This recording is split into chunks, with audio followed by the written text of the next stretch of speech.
Well, it's time now to turn back the clock once again as we celebrate Anglia's golden years. Yeah, we've loved these features. As we may have mentioned more than once or twice, it's Anglia Television's 50th birthday next week. We're getting very excited. We've already had loads of messages from you about the old news items we've been running this week. More of that in just a moment. First, though, here's Natalie to tell you about tonight's dip into the archive from half a century ago. We've been dusting down the film cans once again to bring you more gems from the first year of Anglia Television. Tonight, we bring you a very young David Dimbleby, who worked here during his vacation from Oxford University.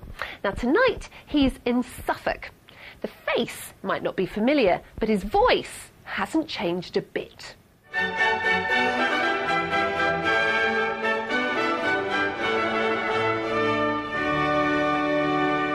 The extraordinary thing about Lavenham is this, that there's not just one of these houses, but a score of them in the same sort of state of preservation.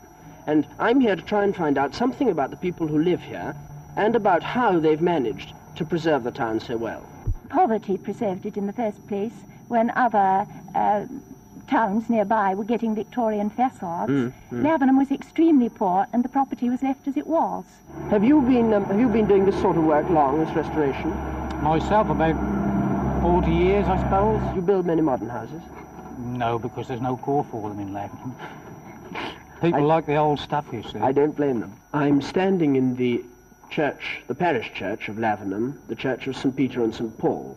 The extraordinary thing about it, as I suppose about the rest of Lavenham, is that it's in such a good state of repair. Although some of the roof has had to be repaired or restored for Death Watch beetle, the walls look as if they'd been washed only a year ago, whereas in fact they haven't been touched since the day they were built. My own opinion is that it's well worth preserving the character of a place like this. Can you tell me how long you've been living here? All my life, sir. And do you know whether your family lived here before that? Oh, I think over 100 years. To me, this is a wonderful house. I should love to live in it, but what does your wife think about it? Well, they're very hard to keep clean, you must understand. Traffic on these old timbers, they jar about and cause the dust to fall inward.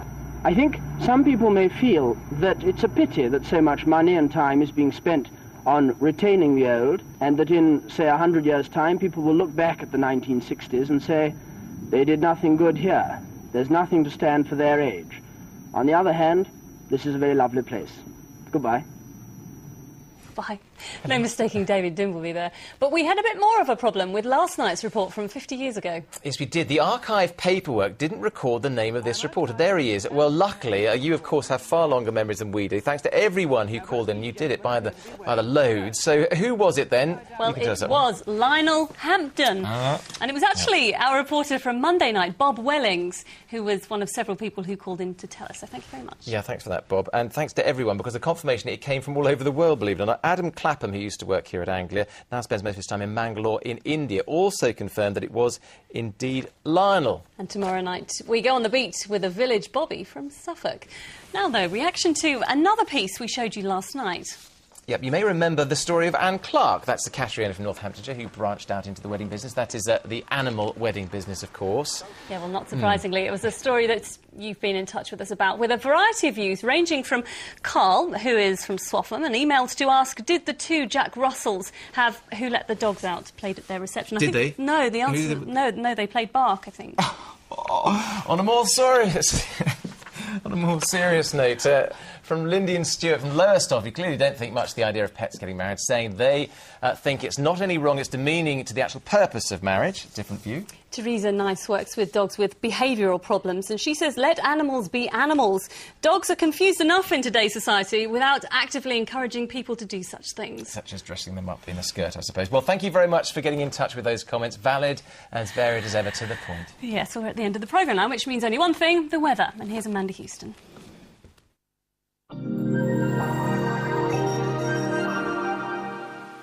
You can't control the weather,